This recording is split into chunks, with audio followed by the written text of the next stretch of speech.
So, yes, it is a disaster. It is worldwide. Every country now suffers from obesity, hypertension, dyslipidemia, cardiovascular disease, cancer, dementia, fatty liver disease, polycystic ovarian disease. All of these are diseases of the mitochondria, and all of these diseases are fixed only by food. And so that's what we're seeing. We're basically seeing a world of depression and addiction, and it's all because of this dysfunctional amygdala. Dr. Robert Lustig is a professor in pediatric neuroendocrinology, and he's a leader in the field of metabolic health. He's also the author of Metabolical, which I have a copy of it here. So, Dr. Lustig, thank you very much for being with us today, and thank you for accepting the invitation. And my first question to you, Professor, is that there is 1.3 billion people living with hypertension worldwide, and 500 million with type 2 diabetes, and much more pre-diabetic. Hypercholesterol is through the roof. Fatty liver disease is in non-alcoholic drinker and children, and cardiovascular disease, dementia, cancer are through the roof as well, and the onset is earlier and earlier. Is this a medical disaster? It's not just a medical disaster, it's a societal disaster.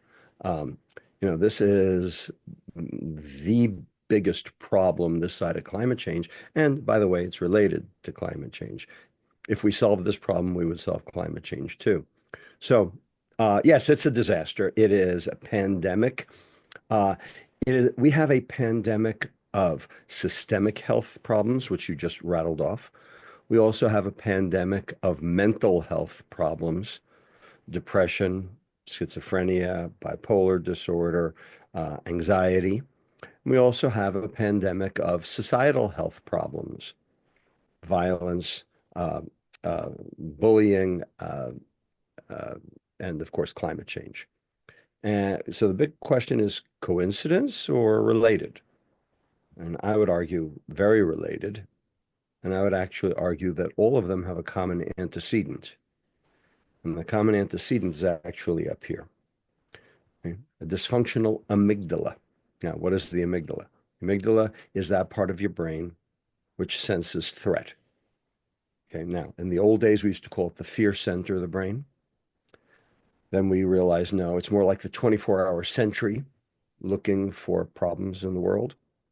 And now we know it's more like the point guard on your basketball team, basically figuring out who's going to score. Okay, surveying the entire field and knowing where all the offense and the defense are, and basically figuring out how to score. Well, once upon a time, we had something called stress resilience. So you probably remember, Dr. Ali, when you were 3 years old, you put your hand on a hot stove and you went, ouch, I'm never doing that again. Okay, that was your amygdala generating a learning response. That was what we call negative reinforcement. That is normal. That's how we get through life, is through negative reinforcement, how to avoid the hazards of our environment. Well, unfortunately now, today, that phenomenon of negative reinforcement has morphed into something called chronic toxic stress. Okay, and it's got other names as well, trauma, panic, etc. That bottom line is everything is overwhelming. We find our lives overwhelming. When that happens, all sorts of things occur, and in particular, cortisol. Cortisol is the stress hormones. Cortisol helps your cells adapt to the stress. But one of the things that cortisol does is it increases the rate of ATP utilization. So your cells need more ATP, the chemical energy that powers cells. They are basically running in second gear or first gear, if you were, a car analogy, instead of in fifth gear, where you can tap on the pedal very lightly and go very fast. Now you tap on the pedal hard and it goes slow and it uses up a lot of energy. That's kind of what cortisol does. And so when that happens, cells become vulnerable because they become ATP depleted. When they become ATP depleted, guess what happens? They get sick. And they get sick with all of the diseases that you've just mentioned. So, yes, it is a disaster. It is worldwide. Every country now suffers from obesity, hypertension, dyslipidemia, cardiovascular disease, cancer, dementia, fatty liver disease, polycystic ovarian disease. All of these are diseases of the mitochondria. All of these are the diseases of ATP generation or utilization. And all of these diseases are fixed only by food. Unfortunately, what we're consuming today here in the United States, there in Dubai, anywhere around the world, is not food. It is something called ultra-processed food, which, as it turns out, is not food. So that's where our problem is. There's a lot of confusion about the types of sugar. There is glucose, fructose, sucrose, high fructose corn syrup, sweeteners. I would like to ask you on some basics about their effect on the blood sugar, insulin response, and how much can the liver metabolize before it can overload the liver and cause liver damage. So first of all, what is sugar? So the food industry will tell you a calorie is a calorie, a sugar is a sugar. They'll also tell you a protein is a protein, a fat is a fat, a fiber is a fiber. Nothing could be further from the truth. Different food components, different biochemicals that you put in your body have different effects. Nowhere is this more obvious than when it comes to this concept of sugar. Now, sugar means glucose, fructose, galactose. Those are all monosaccharides. That is one molecule. And it is also maltose, lactose, and sucrose. Those are all disaccharides. That's it. When we talk about sugar, we're talking about those 6 compounds. Mhm. Now, there are enzymes in your intestine that will cleave the maltose into glucose and glucose. There's enzymes in the intestine that will cleave lactose into glucose and galactose. And there are enzymes in the intestine that will cleave sucrose into glucose and fructose. So ultimately, what you absorb is the monosaccharide. Mhm. Glucose, galactose, fructose. So let's stick to those because ultimately those are the ones that matter. Now, glucose is the energy of life. Every cell on the planet burns glucose for energy. Glucose is so important that if you don't consume it, your body makes it. Mhm. So people on the ketogenic diet consume no glucose. They still have a serum glucose level. And they need a serum glucose level because the brain runs on glucose, other parts of the body run on glucose. They also run on ketones, but you have to build up the capacity to metabolize the ketones before you can do that. Bottom line is, glucose is the energy of life. Every cell burns glucose for energy. Now, glucose has some downsides. Like, for instance, if your glucose spikes straight up, you will release a lot of insulin. That's bad. In addition, that glucose spike can change endothelial functionality and contribute to hypertension and other um, uh, problems, including uh, um, cardiovascular disease. So it's not like glucose is benign, Mhm. but mostly glucose is stable and you need it. You just don't have to eat it because your body will make it. Mhm. So people who are on the ketogenic diet, they still have glucose. They just don't consume it. Mhm. They have it, but they don't consume it. And you can make glucose from amino acids. You can make glucose from fats. Okay, now let's go to galactose. Galactose is what's in milk sugar. Now, do you need galactose? And the answer is when you're 3 years old or under, you need galactose. Okay, not after, but until age 3, you need galactose. And the reason you need galactose is because galactose is necessary to make certain neurolipids called galactocerebrosides, okay? And they also help with the immune system. They are part of the haptenes that sit on top of immune cells. So you need galactose too. Uh, Now, why you only need it till age 3 and not after is because your body can make galactose when it needs to after that. But until then, galactose is essential as well. And of course, with lactose-free formulas, babies are not getting the galactose that they need. All right. And finally, the last one, the big kahuna, the king of the hill, if you will, fructose. So fructose is not galactose and it is not glucose. Fructose is what's sweet in fruit sugar. Fructose is um, uh, uh, addictive. You crave it, you want it, you can't stop eating it. It activates the reward center of the brain. It drives hunger, it drives craving, it drives addiction. Okay, and we have all the data on, to support all of that, both from neuroimaging and from biochemical and from epidemiological standards. The question is, do you need fructose? There is not one biochemical reaction in any eukaryotic or animal cell on the planet that requires dietary fructose. It is completely vestigial to all vertebrate life on this planet.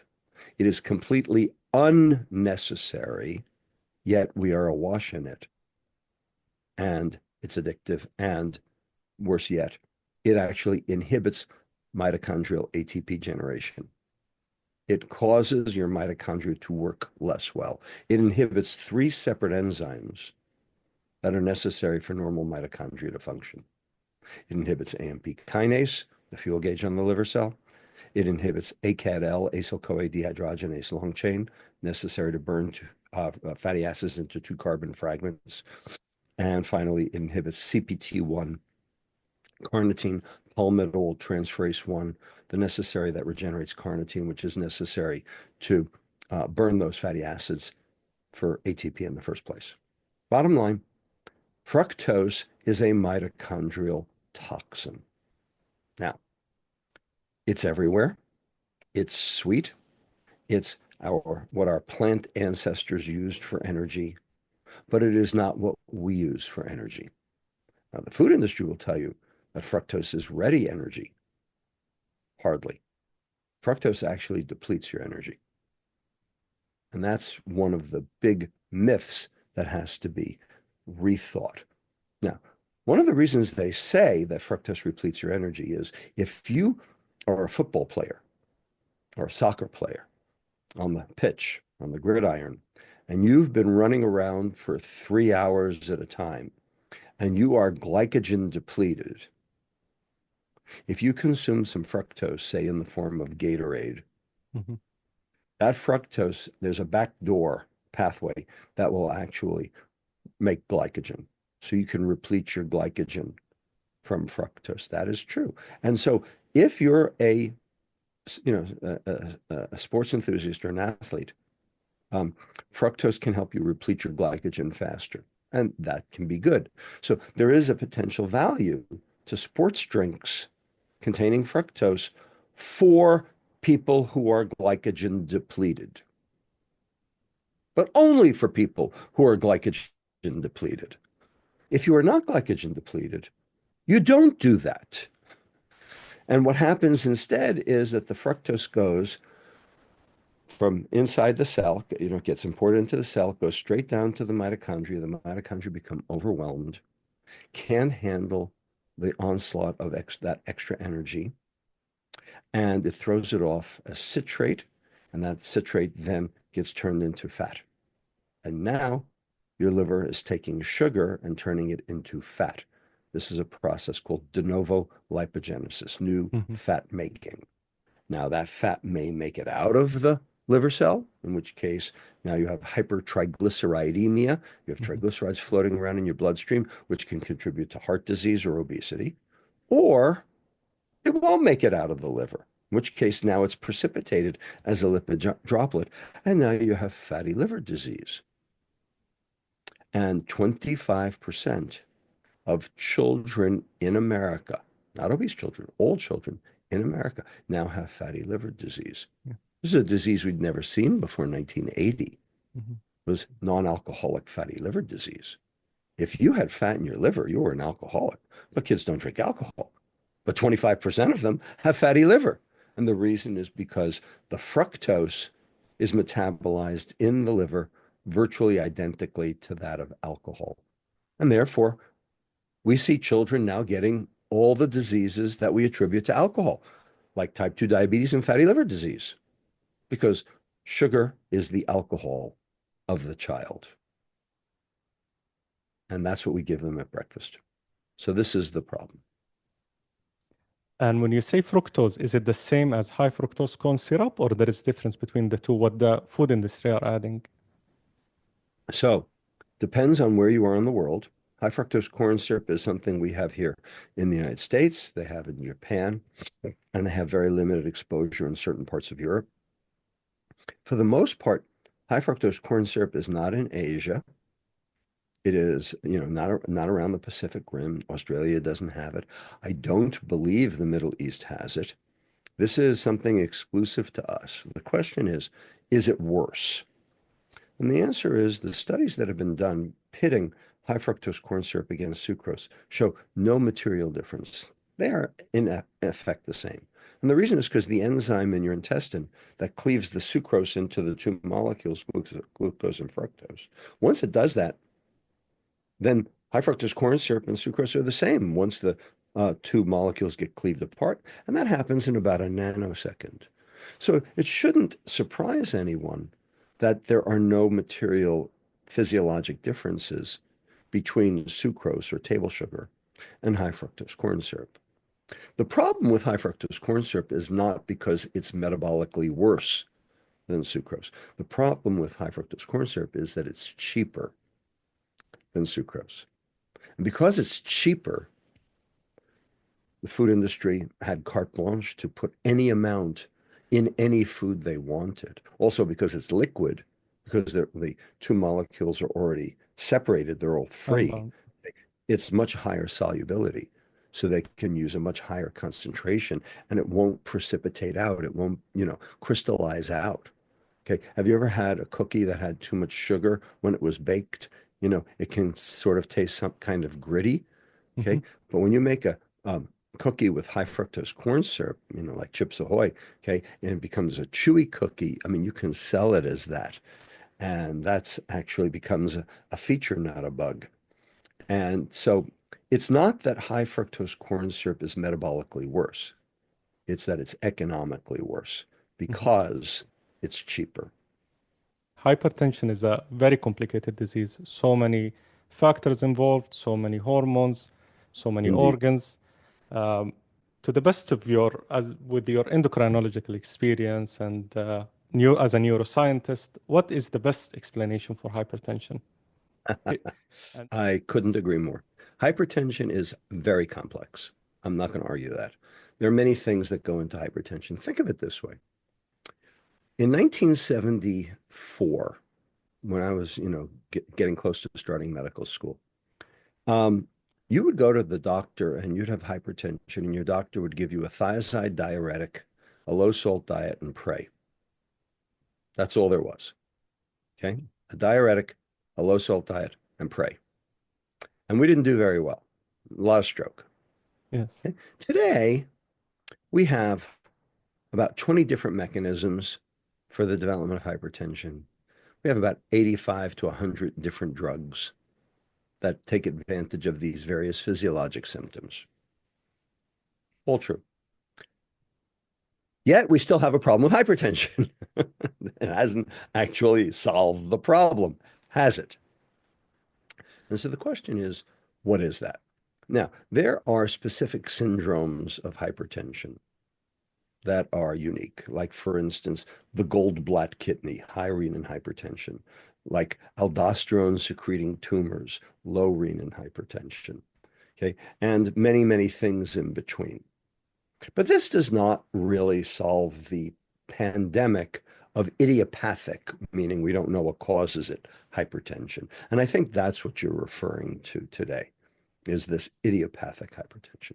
So what do you do when you see a patient who has hypertension and there doesn't seem to be any obvious reason? Mhm. What is that about? Well, the standard thing to do would to be put them on an ACE inhibitor, like captopril or lisinopril, and also, restrict their sodium intake and see if their blood pressure would go down. And usually it does, but it usually then comes back up again and still a bit of a problem. So the question is, what's going on with these people? And the short answer is, I don't know. Okay. But I have some ideas. I have some clues. Okay. Now, the medical profession will tell you that salt is really a major driver of hypertension. They will tell you that we are consuming 6.9 grams of salt per day on average, Mhm. and we only need 1,500 milligrams, 1.5 grams, and that an upper limit of salt consumption should be about 2.3 grams. Mhm. So about one third of what we are consuming. Now, I'll tell you, it is very hard to get from 6.9 grams of salt down to 2.3 grams of salt.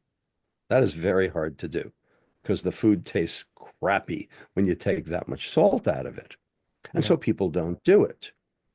Here's the conundrum, though. Here's the problem with this.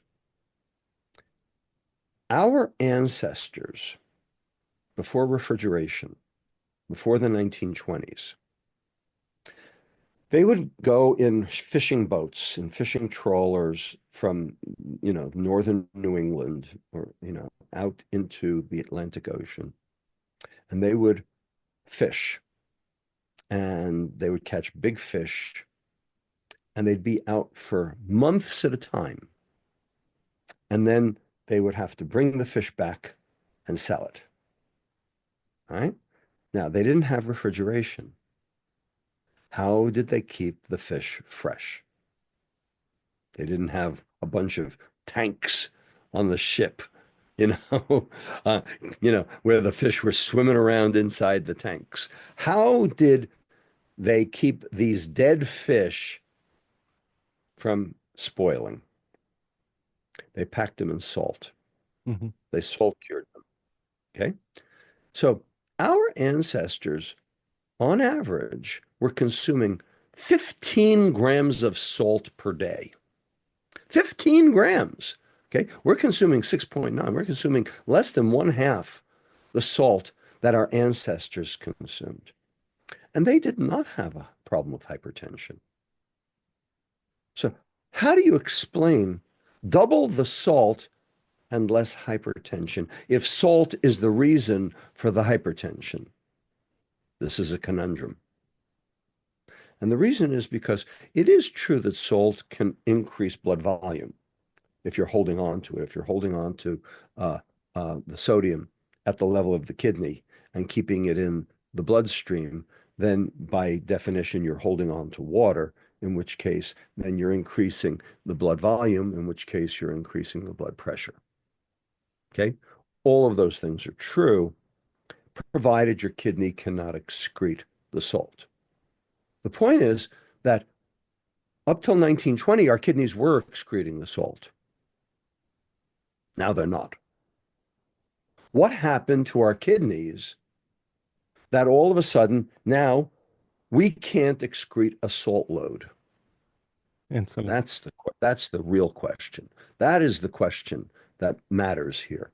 Okay, so what causes sodium retention at the level of the kidney? That is the question we're asking. And the answer is insulin. The hormone insulin causes sodium retention at the level of the kidney by altering proximal tubular function. That's how this works. Insulin increases sodium retention and doesn't allow sodium excretion. So when your insulin is high, you retain salt. Now, why it does this, I don't know, but it does. So our serum insulin, our fasting insulin level used to be less than 2 Hmm. or 3, certainly less than 5 when we used to be insulin sensitive. Today, everyone is insulin resistant. And I can prove it because 40% of America is pre-diabetic and 10%, 11% are diabetic. Okay. They all have high insulin. Now, the insulin doesn't work, but it's very high. And it's working at the kidney to cause that retention of salt. And the question, of course, is why is everyone insulin resistant? Because when you're insulin resistant, you can't excrete that free sodium load. That is the question. And what caused that insulin resistance, that hyperinsulinemia, to cause the sodium retention? And the short answer there, sugar. Sugar. Sugar causes insulin resistance. At the level of the liver, the pancreas recognizes the insulin resistance at the liver, has to make more insulin to make the liver do its job through mass action, increases the levels of insulin in the blood. And now you have fasting hyperinsulinemia. And then that hyperinsulinemia is working at the level of the kidney to retain sodium. And now you have hypertension. Hmm. There are studies that are multivariate analyses of the effects of sugar versus salt on reduction in hypertension. It turns out the sugar is more important than the salt. And when we get the sugar down, we get the blood pressure down. In addition, sugar, fructose, at the level of the liver causes ATP depletion because the fructose has to be phosphorylated to fructose 1-phosphate. That causes the ATP in the liver cell to give up a phosphate to do that phosphorylation. So the ATP goes to ADP, the ADP goes to AMP, the AMP goes to IMP, inositol monophosphate, and then the IMP ends up as uric acid. And uric acid is the endogenous inhibitor of the enzyme in your blood vessels, endothelial nitric oxide synthase, or eNOS. And so nitric oxide is your endogenous blood pressure lowerer. So nitric oxide reduces your blood pressure. But if you can't make nitric oxide, then your blood pressure goes up. Well, this metabolite of sugar ends up leading to reductions in nitric oxide and therefore increased blood pressure. So, in fact, fructose does it 2 ways. It does it at the insulin resistance level at the kidney, and it does it at the uric acid level at the artery. Uh, Here's the problem with medication. You can lower blood pressure with medication. Hmm. You can. All right. I mean, there are so many antihypertensives out there, it's not even funny. You can get blood pressure down with medication with side effects. Almost all of them have some manifestation of side effects. And the question is, are you really solving the problem? All right, there are 2 problems with high blood pressure. Number 1 is the blood pressure itself. And number 2 is the pathophysiologic mechanism that led to the high blood pressure. So when you give a medicine that lowers blood pressure, you're solving the high blood pressure, and it's only good as long as you take it. But you're not actually solving the pathophysiologic mechanism that drove the hypertension in the first place. That's still going on. So if it's a problem of endothelin, the endothelin is still a problem. It's not like reducing the blood pressure changed your endothelin levels. It didn't. Okay. If you uh, bring your blood pressure down, it's not like that improved your kidney function. Hmm. Your kidney function is still going down the tubes. Okay. So it band-aids the problem. It doesn't fix the problem. It's better than leaving it alone, Hmm. but it's not actually fixing the problem. You have to work upstream of a problem in order to fix a problem. And with antihypertensives, we're not actually fixing the problem. We're fixing the symptom of the Hmm. problem. Hmm. And you mentioned in Metabolical, if your blood pressure rises at the doctor's office above 130 over 90 at the first measurement and then goes down at the second, this is often referred to as white coat syndrome. Right. And usually passed out by the doctor as benign. It is not. That's right. Yes, and What it's having white saying, coat, yes, is a sign of what active sympathetic nervous system. right. What it's And saying is that your sympathetic nervous system is on high alert. It actually part of that amygdala response that we talked about at the very beginning. yes, Okay. And, over time, that can become a problem. And so patients who have white coat hypertension are at risk for developing real hypertension later in life. why would Um, someone have overactive sympathetic nervous system? oh dear. Um, that is one of the most important questions in all of society. Why would anybody have an overactive sympathetic nervous system? And the answer is because your amygdala is not working right. And why is your amygdala not working right? Well, there are four breaks on the amygdala. Prefrontal cortex, which is called reasoning, hippocampus, which is called memory, afferent vagus nerve, which we call interoception or gut feeling, and finally oxytocin, which we call safety. So those are the four breaks on the amygdala. Reasoning, memory, interoception, safety. Today, in our society, all four of those are broken. Now, they're broken in different ways for different reasons, but they're all broken. And so there is no break on the amygdala. And when there's no break on the amygdala, the information coming in from the outside world, the stimulus, which should be turned into negative reinforcement, turned into, oh, I should avoid that, turns it into chronic stress like I'm going to die. And that raises that sympathetic nervous system. That raises the blood pressure. That raises the cortisol. And that puts you at risk for systemic health diseases later on.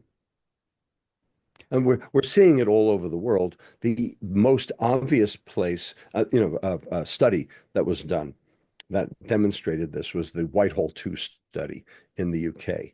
Demonstrated that, in fact, chronic disease had very little to do with obesity. It had more to do with um, uh, uh, anxiety and unhappiness and And can stress.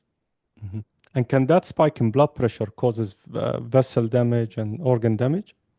Absolutely. So every Mhm. spike in blood pressure changes endothelin levels inside the blood vessels, which basically put them at risk for damage later on. Uh-huh. In addition, high glucose acts like little, grains of sand in terms of inflammation within, arterioles and capillaries and can do damage as well. So yes, those spikes in blood pressure that occur, just due to regular living ultimately take their toll. It takes a while, but they do take their toll.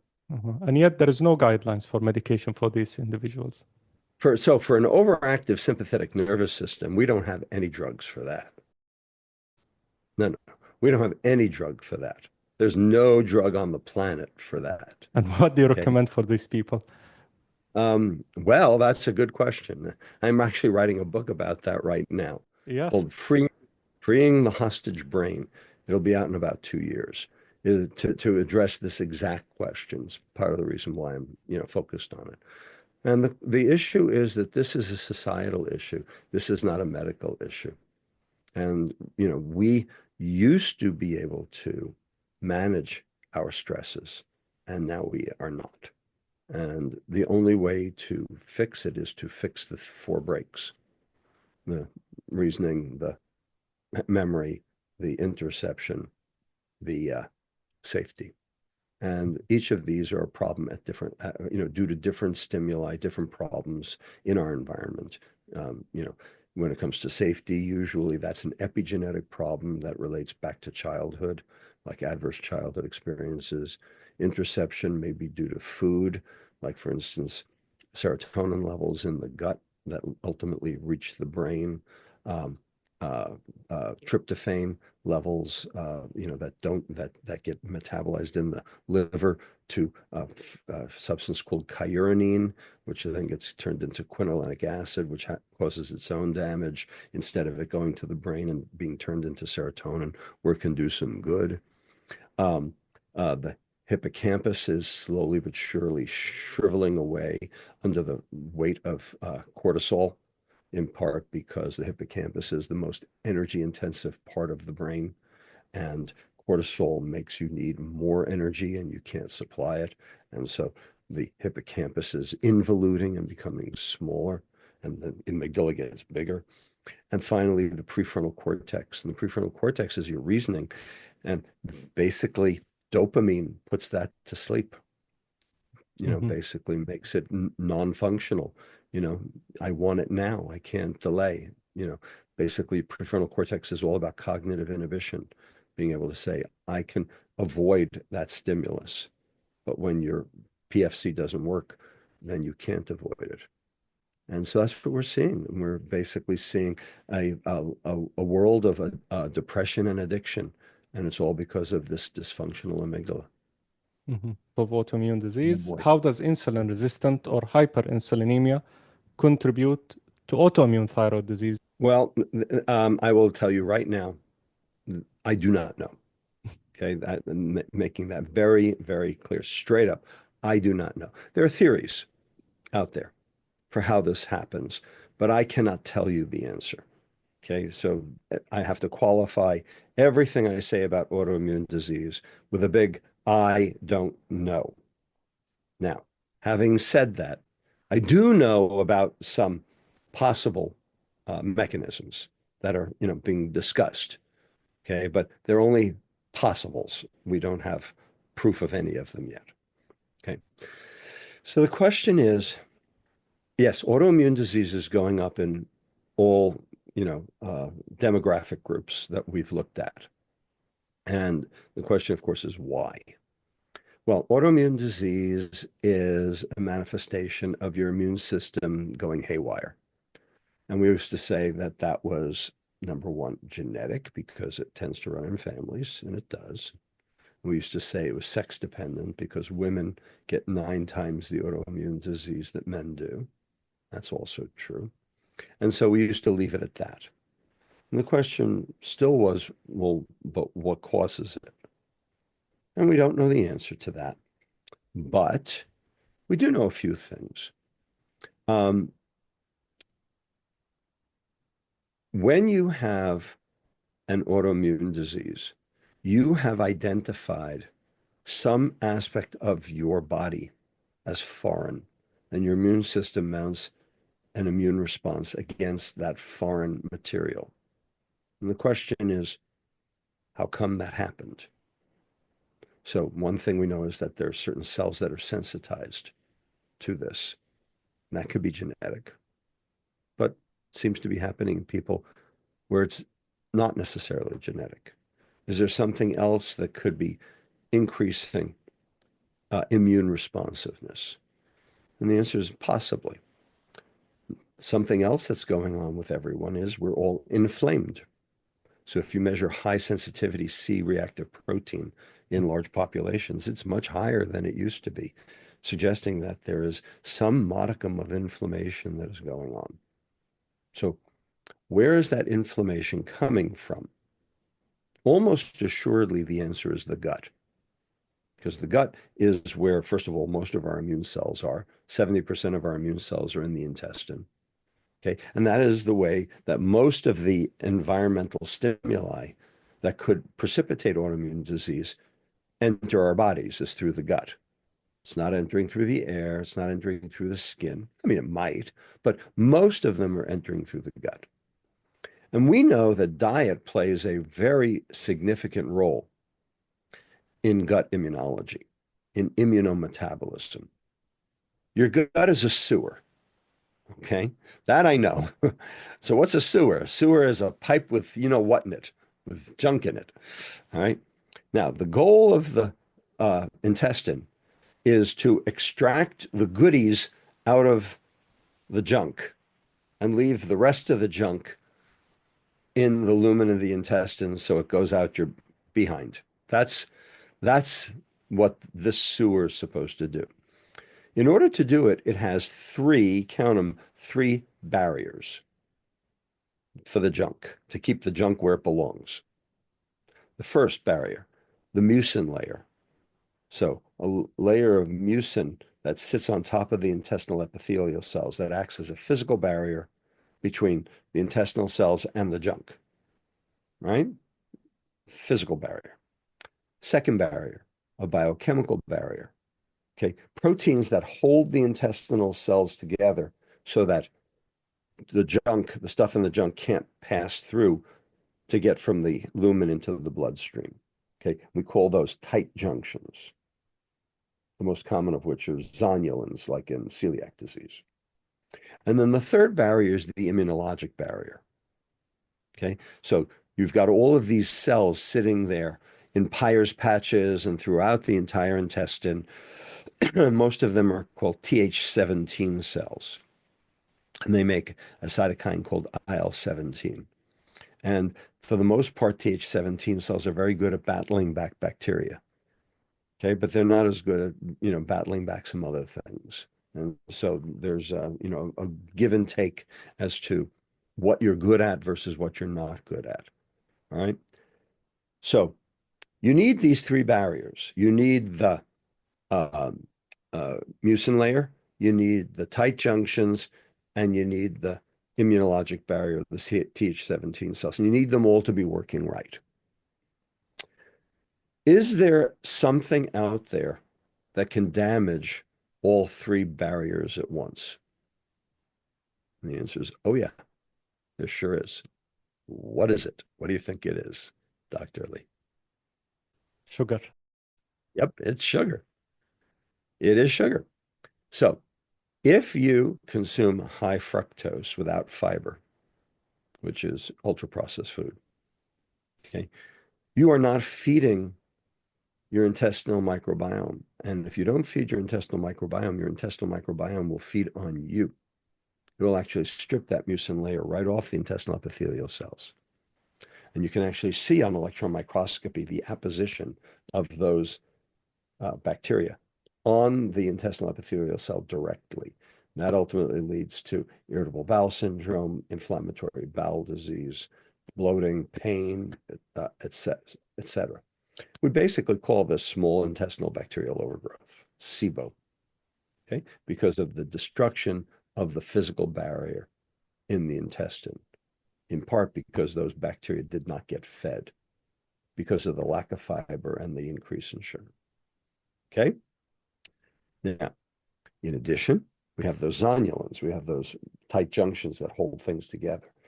Now, that is an ATP-dependent process in order to make these tight junctions work.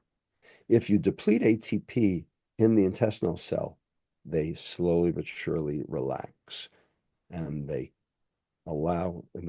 create a pore, and they allow the junk from the intestinal lumen to get into the bloodstream. We have a name for this. It's called leaky gut. And the question is, what causes leaky gut? Well, many things can cause leaky gut, but the thing that causes it the most, sugar. And the reason is because, as I told you, those tight junctions are an energy-dependent process, and fructose uses up energy. It, causes the ATP to go to the phosphorylation of the fructose instead of to other things like keeping those junctions intact. And so fructose is a primary driver of leaky gut. And then finally, the third one, the Th17 cells.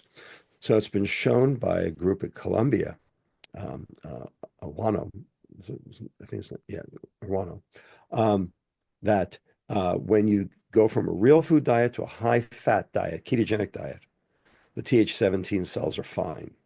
But as soon as you add sugar to that high-fat diet, the Th17 cells are depleted, Th1 cells take their place, and now you have all hell breaking loose in terms of immunologic dysfunction.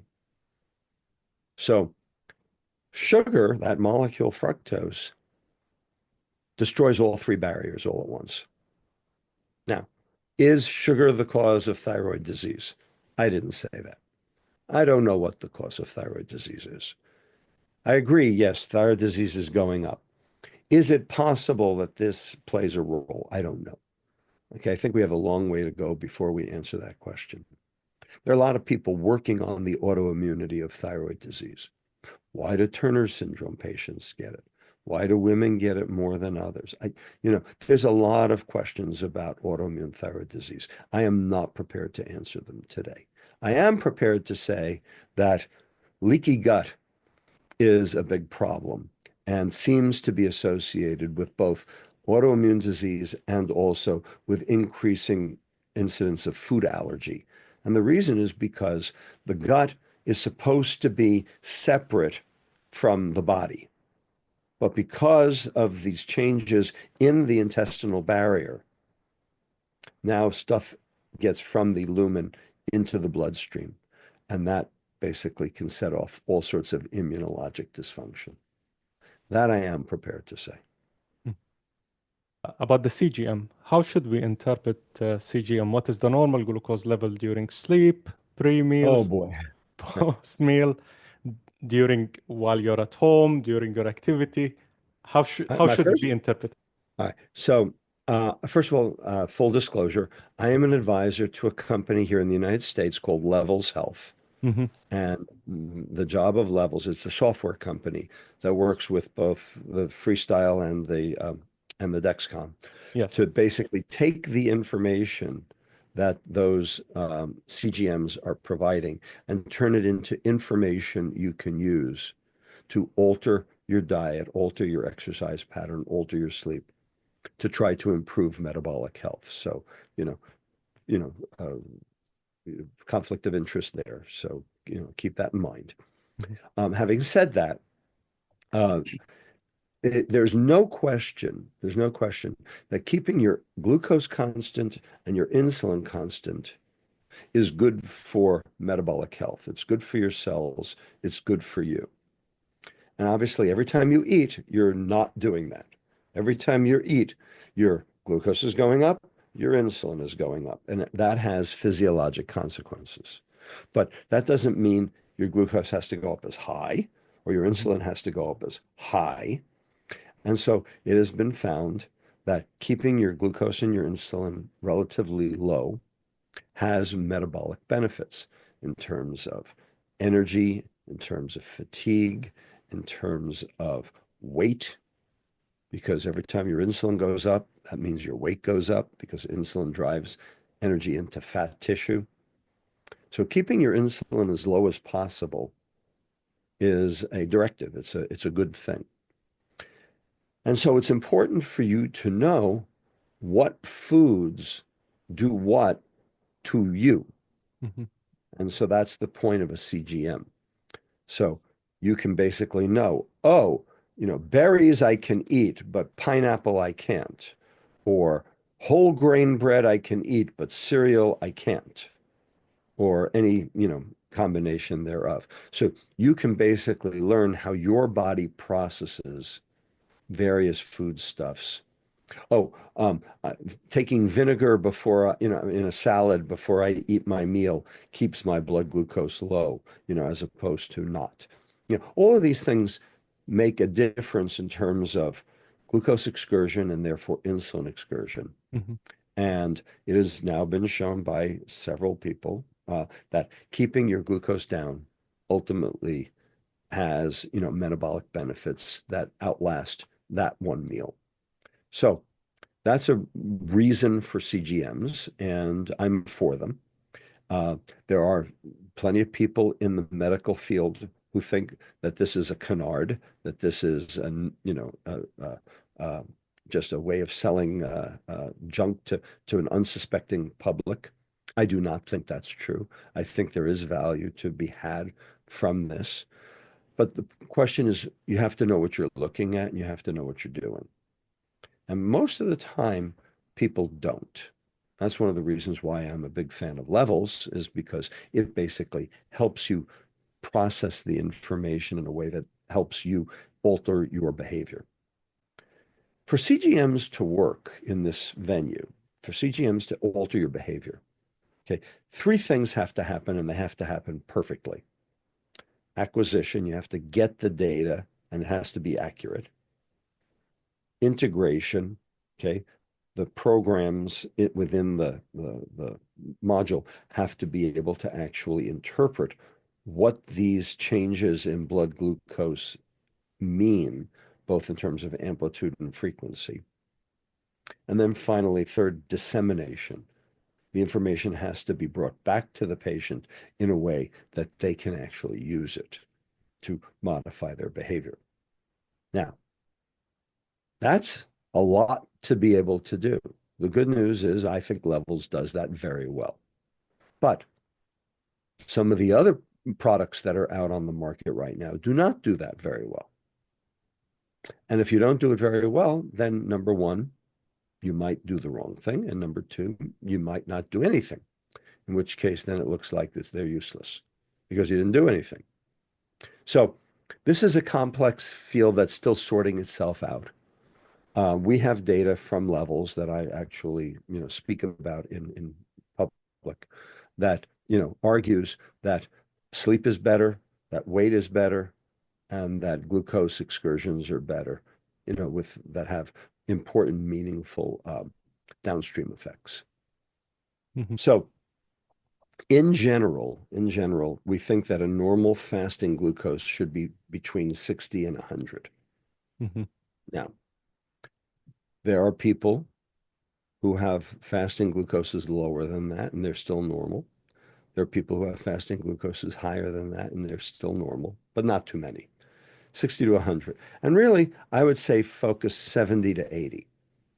Now, as you get older, that number is going to climb up. It's going to get closer to 90 and then 100.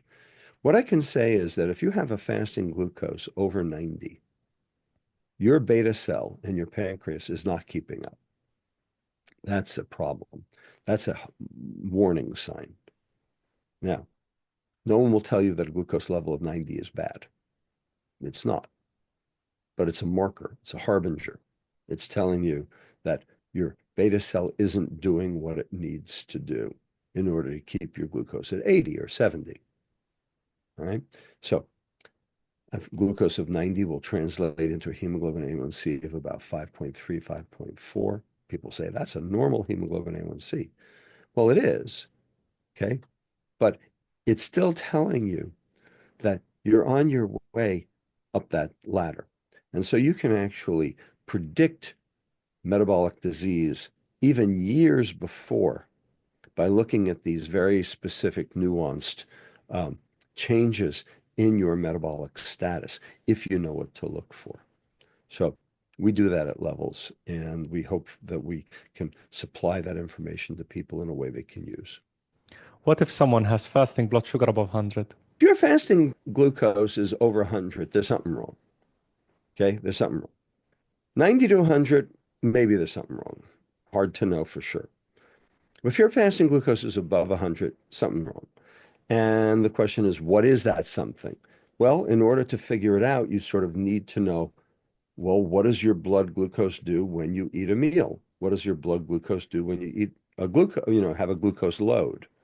And how quickly does it return back to normal? All of these are important questions that can be answered through a CGM that can ultimately tell you what your risk is. Mm-hmm. Combining that with other laboratory studies that you would get from a pinprick, but fasting specimen.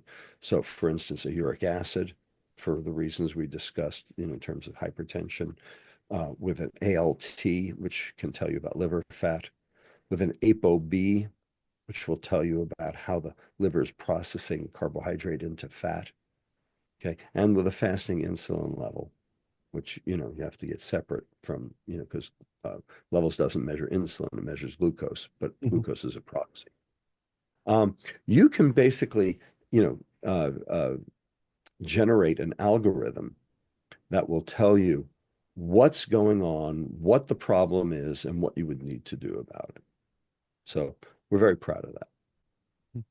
And are there things that would raise the insulin, but you would not detect it on the CGM? So would raise the insulin, but not the blood glucose. And what Of are some course, examples? fructose.